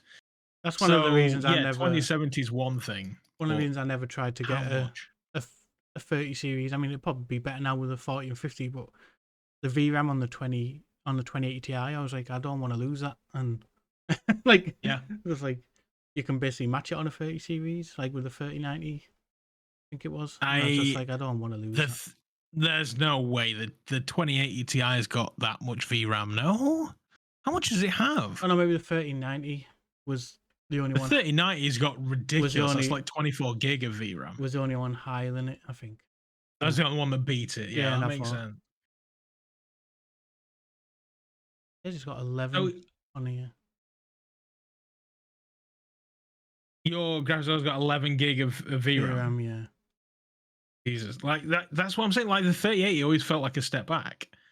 And I keep hanging my nose over like 3090s and 40 series graphics cards now. The 50s are out because you can get fucked if you think I'm paying that for a graphics card now. That's been my temptation now, is to look at the 40 series now. The 50 series is out. Well, my 1080 Ti, I'm sure that cost me about 450, 500 quid. Didn't cost me a lot. And then now it's just ridiculous prices. I spent more on my 3080 than I did on my 1080 Ti. And it's worse. This is why I want eye tracking and dynamic foveated rendering in games. Yeah. But I've got eye tracking in the Pimax, but I don't think it bloody does anything apart from zero caliber. Yeah, I don't think there's many PC games bother supporting it. Like, I need to research games that actually support the eye tracking. But this is where when I did Buck's podcast and he was like, what hardware, software, like what do you think is the most important thing in VR right now? And I was like, eye tracking. Yeah. The moment we get eye tracking in everything, it means the hardware requirement can come down for better output. And I think that's something that desperately needs to happen. The PSVR is a prime example of it. So, yeah, I think that's something that needs to happen. And for an extra 150 quid with big screen, you can get eye tracking. It's just not out there. Like, if more headsets that have eye tracking, I've got the Quest Pro with eye tracking now. I've got the PSVR with eye tracking, although it doesn't work on the PC, and I've got the Crystal with eye tracking. So it's coming to more and more headsets. I think the Quest 4 is going to have eye tracking. And I think that will probably be the catalyst that then moves everybody else to get eye tracking. Yeah. It's one of the things that really sets the Vision Pro aside from the Quest is the eye tracking. So I think it needs to happen. And as soon as it does, then things will change for us poor folk that spend all our money on VR headsets that can't buy 18 graphics cards a year. Yeah. It's definitely interesting that the like Bigscreen have included the eye tracking module as an option. Like I said, I don't think it's mainly supported, but it also gives It makes you sort of wonder. future proofs it if it comes, you've got it. Like Yeah, a little bit. It makes me wonder if they're just like, look, you've got eye tracking in big screen. mhm, Social applications use eye tracking, yeah, so you can, if you want to use it in VR chat and whatnot, for an mhm, extra. And to be fair, 150 quid. I backed that not quite Kickstarter thing, which refunded me, by the way. I backed them, and they were going to be about 100 odd pound, and they were going to add eye tracking to a quest. mhm, I think 150 quid is very, very reasonable, and I think that that's a great thing. yeah. And I do want to see more of it. I was hoping to see the resolution on here. It It's is. because I'm in the upgrade version. Oops, I had it open a second ago, and I'll close it when I wanted to get back to the other window. Silly me. It's think 116 degree diagonal FOV. It's higher than the Quest, I believe. It is. But is Um, it higher? So the audio strap is an extra £100. I want Valve to make the index strap Resolution is detachable. 2,560 per eye. So it's 5,000 by 2560 or something, right? Mm-hmm. And what's the crystal coming at? Because that's the big thing that will give me like a. I I know imagine. the Pimax crystal on paper is essentially the same as the Somnium, isn't it? Mm. I think they're the same resolution. They have the eye tracking. They're all essentially on paper. They are essentially the same. I think a lot of the problems the big screen has it, Beyond 2 has it, and I know someone, I think it's Southpaw, mentioned it in the chat. A big downfall of it is you need to have Steam VR stuff. Like, yes, you're going to pay the 1,000 for the headset, You need the but light. you need your lighthouses, index controllers, or I mean, they're the only really ones you want to get. All the rest are terrible. I wish the Vive ones were better. Yeah. I just miss my buttons for grabbing stuff. I do. Mm-hmm. I miss my buttons Yeah. so much. And so yeah, I like my index controllers in the sense of they're handy and comfortable. I just miss grabbing stuff. Mm-hmm. Oh, I forgot about the Dream Air, which is essentially just going to be Apple Vision Pro that looks like a Quest. I think I don't remember what Pimax are doing with that. I don't think anyone. I don't even think the people at Pimax know what they're doing. No, I mostly just ignore the Pimax because what the hell? The Dream Air will come out, and then they'll ship the first Dream Airs, and then go, oh, by the way, the Dream Air 2 is coming. That's Pimax's thing. They take the money, start shipping that unit, and then go, oh yeah, by the way, we're doing this one now.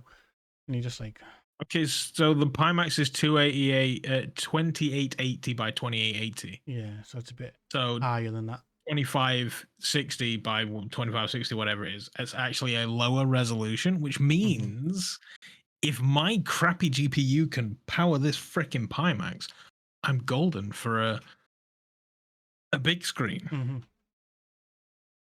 I think which is interesting. To me, the big selling point for a big screen, for my interest, is the size and weight of it. It's going to be ridiculously light, isn't it? Like they on the website, I think they listed it a little over 100 grams. 107 grams. Weight. I wonder if that's with the cable. Hmm.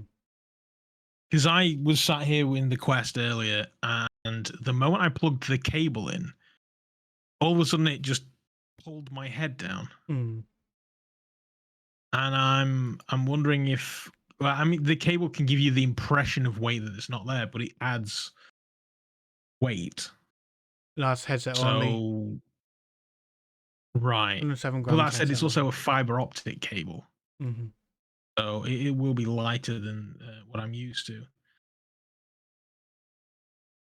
I'm also looking for the specs of specs. That's 100 grams. Let's see if Gemini can help me. So the X-Real Air 2s are 75 grams. So it's a packet of crisps more than the X-Real Air 2s. Mm. That's nuts. Mm. Well, it's crisps, but that's ridiculously light. The X-Real Airs are basically just glasses. Mm-hmm. And this is a VR headset Yeah. that weighs not much more than them. He said the weight of it is like one of the big challenges for me because I know headsets have been getting lighter anyway, but I think it's I think we need to move on. Why? I Because think we need to move on before I spend my wife's birthday I was money. gonna say why before you buy something. God, I want one.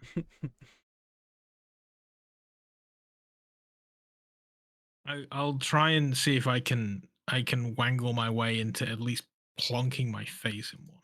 Yeah.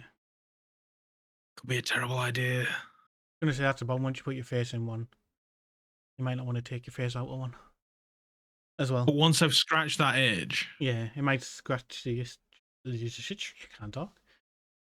32 pixels per degree. Got rid of the Pimax. What were the The pixel density on the Pimax is insane. Pimax sword controllers? Did they have grip buttons or were they finger tracked? I've held them. I have no interest in ever using them. I heard they weren't very good, but the basic crystal comes with just knockoff Quest controllers. yeah. Which I was like, I'm actually kind of into this, to be honest. Mm-hmm. They have very comfortable controllers, so I don't think it's too bad that my biggest problem. People copying the design. Oh yeah, they totally ripped it off. I'm very, very pleased with the battery life on them. Hmm. But my biggest problem, so the controllers themselves, they're just a button, Mm-hmm. like the Quest controllers. But for whatever reason, I push in the right grip. So on the left grip, I'll do this and I'll be fully gripped. Mm-hmm. I just poke it with a finger and it's fully gripped. The right one, I have to squeeze it to within an inch of its life for it to register as having a grip. Mm. And I don't know why. Now, there is a setting on the Pimax software that allows you to just turn that into a binary button where you press it a little bit and it's full 100% gripped. Yeah. And I honestly don't feel the need to have it any other way, but it's just, that's one of those things that you're just like, oh, that's where the Pimax is hiding. Right. Yeah. That's where the build quality's gone. Yeah. It's like, why is the left grip just a feather touch and the right grip is strongman territory? I don't understand.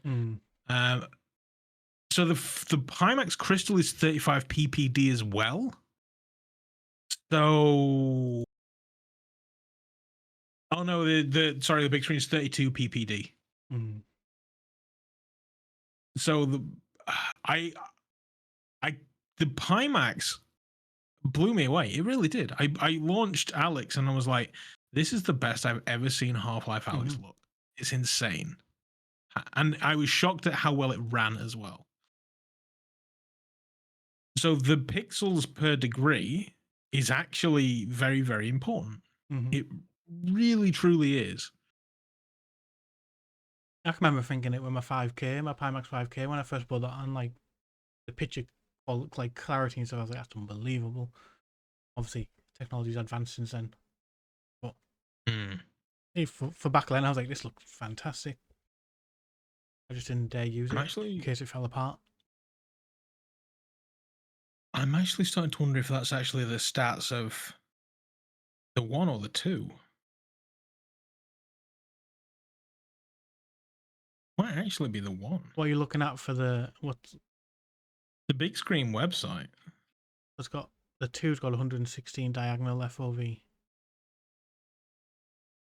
I've gone to the experiences page of the website. Yeah, I'm just looking at And them that's on where it said. Road to VR, where they're listing all the. Yeah, doesn't mention anything about the 2. No, these look like the Beyond The ones. pixel density. Still gonna look damned exquisite. Mm-hmm. So I don't know. I kind of want one. Let us know in the chat if you intend on getting one and if you are local to me, and I will come to your house and shower you with "Get out my way" and put me in that thing. And also, if there is anything that you want to ask us, we are in the point of we steadily start winding down, I think. Yeah.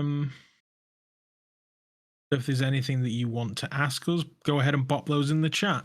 Tell you one thing Is that there gets anything me coming out about the big screen 2 Go on. is I like you can pick the color of the face gasket, like the face plate. Sorry, but to me, I'm like, although when I look at my like, did you? I would just want the clear one so you can see all the funky stuff inside. So the black and the clear, there's no additional charge. The orange is. But the orange, oh yeah, it puts like 100. Jesus Christ! It adds 40 quid. 40 quid, yeah. Sorry, yeah. For the orange. I don't like the orange one. I know you can still see like the clear one. Just... The orange one, I kind of get like a building site PPE kind of vibe. Yeah. The transparent is the one to go, right? Yeah, because it looks fun. You see all the funky stuff, like really clear. You can see through the orange one a bit, you but I think through the black one tiny little bit. That's the way forward. That truly is the way forward. Transparent one makes it look more futuristic. But the transparent, the nuclear orange, everybody. Nuclear orange is a limited edition shell color. Mm-hmm. I don't care. No. I don't care at all. I'm sorry. For 40 quid, I'm just going for the transparent one. Oh. I don't know if it'll show camera, but I paid extra to get limited edition ET. Oh, you bought those turds. I mean, you bought those controllers. How are they? I know Bol had a set. I didn't realize you had them. I paid the extra for the... Oh, it's sort of cutting off. I have to hold in front of myself, don't I paid extra to get the see-through design on these, and it really doesn't do much. It's scribed. That's not even... I was a number 5 order of these controllers because the first 100 got the number. First 100 got the numbers scribed in the bottom on which order they were. I was the 5th person to back these, apparently.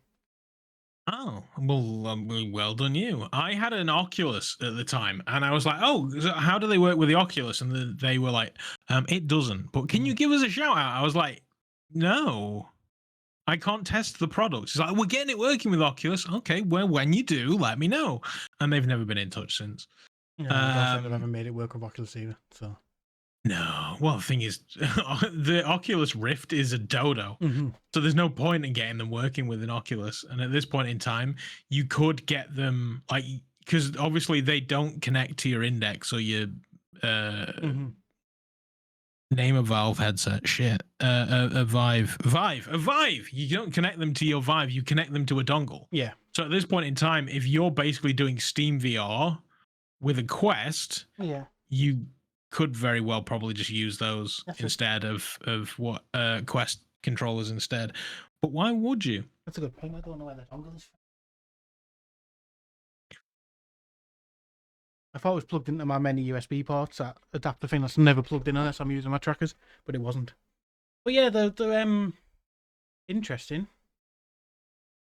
I like tactile buttons. Mm-hmm. Especially when I'm in VR and I can't see my hands. Yeah.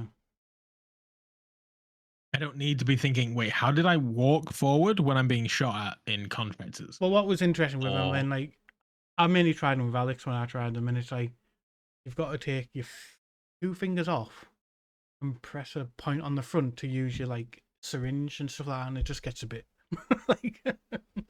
Yeah, you don't need that in your life. It was one of those things that I looked at and I went, oh, that's going to be great for Beat Saber. That's it. That's what I started using them for, was like Synth Riders and stuff, and I was just, but then I've just not used them since because I just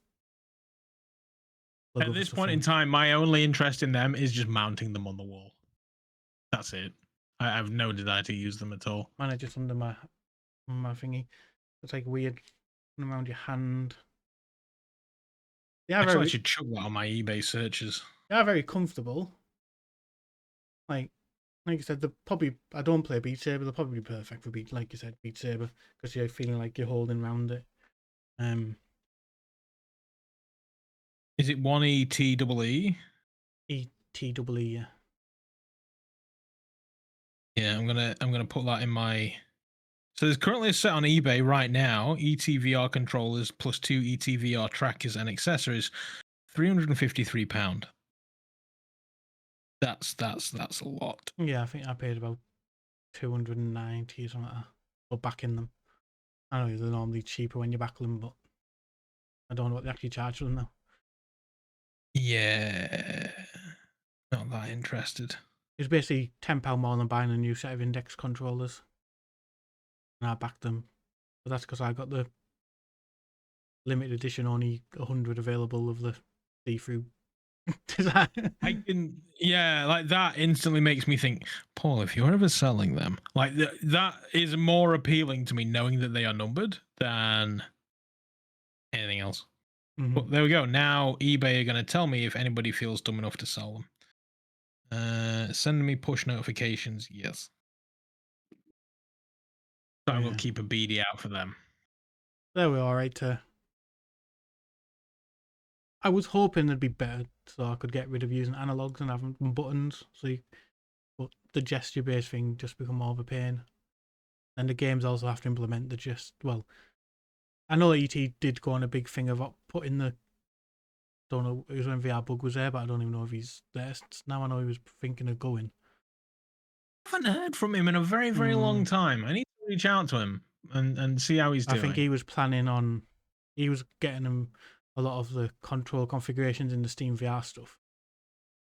But yeah, I thought he was making a comeback, but I haven't seen him. And you sort of had to read them though and to understand what gestures did what button and stuff. But yeah, sometimes you have to take a risk on some things. Now thinking there could have been, if they were done right, they could have been perfect. No buttons. No. I mean, I can certainly. I have this freaking this badge thing that I purchased. Like, so this badge that I purchased is designed to display a GIF or an image or video, whatever. It doesn't work. Like, there's no software for it, so I can't put any images on it. It is literally, unless your name is Dot, it's pointless. I started an unboxing video and I was like, right, now I'm gonna bang some pictures on there. Let's have a look and see how it looks. And then I come back a little bit later on and I'm like, this thing is pointless. Yeah, there's no point to this whatsoever. What did that Sword Reverie I backed, which was going to be like a big, well, they were classing it as a Japanese RPG, and I backed that and got like signatures from the dev team and key rings and all sorts, like in the level I backed it, but it was still only about 40 quid. So like that was they've released it on Quest now, and they reach out to me, Sword of Reverie, and they reached out to all the backers on Kickstarter and said, if you chose, because it was only going to be PCVR, if you chose the Oculus Store version, it was free. They'd made it like cross-buy, so it's free. But then they said, if you took a Steam code, he's a Kickstarter backer discount code that gives you 90% off. So it was like 99 pence. I was like, I'll buy it for 99 pence on there. Yeah, that's fair. Is that a one-time code, or can anybody use it? I think it was a one-time code for each backer, because there was like Kickstarter backer and then numbers and like numbers after it. So I'm guessing they were like one use. Yeah. I can give you a copy of it though, because they also then sent me a copy free after I'd bought it. So I'll send it over to you. I don't JRPGs. So yeah, that's I sadly all the time I have for this week. I need to go and get into a strip club. I think 13's put a question in there. Easter egg. I was gonna skim back. Yeah. Before Easter is before next podcast, so best Easter egg. So this is a thing for me. I've always been partial to an Easter egg. When I was a kid, I'd come down, I was like, oh, I've got like 4, it's brilliant. And I would eat the chocolate, and it was lovely and fine. And I would look forward to Easter and eat the chocolate eggs. Mm. And then I've gotten older, and I'm buying the eggs. Yeah, and you realise how much. And then on top of that, so we discussed this on stream yesterday. It's apparently very common for people to think that the exact same chocolate that's in my Cadbury's Dairy Milk tastes better when it's shaped like the abortion of a chicken. And I don't see it. I don't taste it. It tastes exactly the same to me. My theory is that it melts better because it's thinner and over a larger surface, so you feel like it tastes better, but ultimately it's exactly the same chocolate. Yeah. So then when it comes to Easter eggs, I feel like I don't appreciate them enough that I'm actually allowed to have them. Mm. So I just like, the wife's like, oh, I'm buying Easter eggs. Do you want an Easter egg? And I'm like, just buy me a bar of chocolate. It's cheaper. Mm-hmm. And I will get more chocolate. Quantity over quality at this point in time. She's like, yeah, but it tastes better as an egg. And I'm like, if you buy me an egg, I'm going to take the Mars bar out and then give the egg to you. Because I get no joy out of this egg-shaped lump of what is essentially chocolate. Like, it's just chocolate. It's just normal chocolate. It's the same chocolate as every other bit of chocolate that's by that brand. I know there's definitely a difference between brands. Don't even get me started on that. Nestle is vile. So yeah, that's my thing with Easter eggs. So the best Easter egg is a bar of chocolate. You just said Nestle is vile. I was about to say I don't really have a favorite, but if someone said a choice, I'd always, like, my sisters will buy a bunch and say, just take which one you want. Like, you go for like the Kit Kat. I would always choose. I would always choose a Nestle one, yeah, because I prefer. Yeah. It's more like powdery, malty chocolate, and that's the type of chocolate I like. Unless there was a Bourneville one. Did they do a Bourneville Easter egg? If they did, that'd be it. They should, but I don't know. Nestle.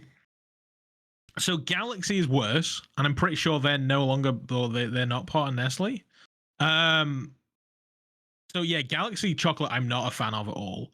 I'm fine with like a peanut butter Kit Kat. I was just about to say if they did I know there's Reese's ones. Maybe I'd choose a Reese's, but like a Reese's cup one. Yeah, Reese's are fine. They do little peanut Easter bunnies. Mm-hmm.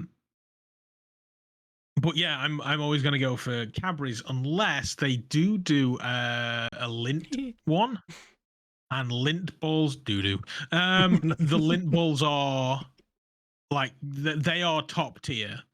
Lindt chocolate balls, they're top tier. Then it's Cadbury's, and then other things below that. And then the very bottom is those. Do you know those bags of footballs that you get with like a pound? Yeah. That chocolate just tastes like vomit. But not even American good vomit chocolate. It just tastes shit. Mm-hmm. I hate that. In fact, I have on my desk from, I want to say COVID times, a teeny tiny little Easter egg. And that's going to be made out of that chocolate, yeah. Yeah, and the moment I saw it, I was like, oh, that's so sweet. Thank you very much. I'm never going to eat this. Mm-hmm. And so this is years old at this point. I'm surprised it hasn't crawled away. Yeah. But I knew it would be that vile chocolate and it would taste horrible. So I've just never eaten it. Just on my desk. That's a good point. In the chat, I guarantee a fluke. I guarantee somewhere in Meta Horizon there is an Easter egg simulator. Like there's an Easter egg hunt somewhere in Meta Horizon. I guarantee it. I always remember one Christmas I wasn't going with my parents till later than I normally do, and I was like, I'm going to stream on Christmas morning, and I just went to look for a snowball fight simulator on Steam. And there's a few. Yeah. I've actually played quite a few of them. Admittedly, a lot of them are old and Oculus Go games. And that's what I streamed one Christmas morning. I was like, I'm just going to stream you having a snowball fight. Yeah. I am very surprised there's that... no Easter-based ones. What's it called? There probably is. There's so much crap on Steam. There's got to be something. And apparently there's a version of it in Rec Room, which absolutely doesn't shock me. If it's not in Meta Horizon, it's in Rec Room. Was it just VR Snowballs or something like that? No, it wasn't that VR one. Snowballs, yeah. Here's one, but it wasn't a game. It wasn't that one. I think that was one I had on the go. I would have had a look, but I always close Steam when I'm going to stream because it likes to suddenly go, oh, we're going to download this game. And ruin things. Yeah, that makes sense. I think it was just called it's just called Snowballs. Merry Snowballs. I think there was Snowball Fight VR. Merry Snowballs, that's one. Merry Snowballs. There might have been Merry Snowballs. I'm trying to think what it was called. Yeah. But yeah, so I am surprised there's no actual general one. That's like going play Steam, like that you can just play. And then there is a million different sort of little like Easter egg hunt ones. Like every game you play. What was the game we were playing? Payday.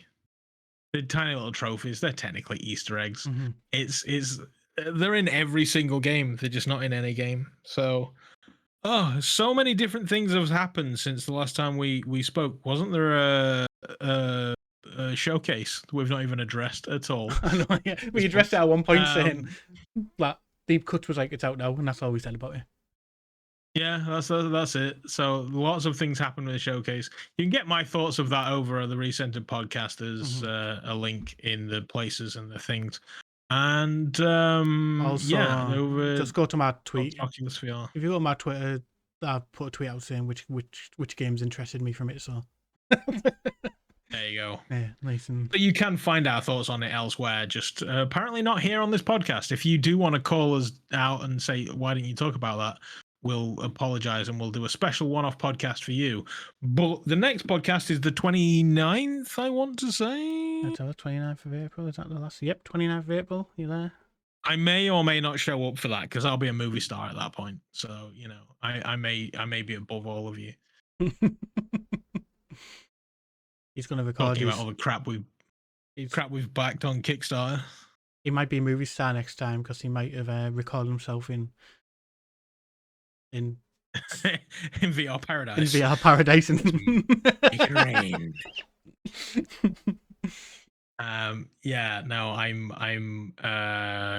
I backed a particular thing on a film called Control AI Delete. If you go to controlaidelete.net, you can see the film that's being written by Jason Bradbury and is coming out when it comes out, and I'm going to be in it. Nice. So yeah, it's not because of talent, it's because I bought my way in, but still, yeah, can't wait.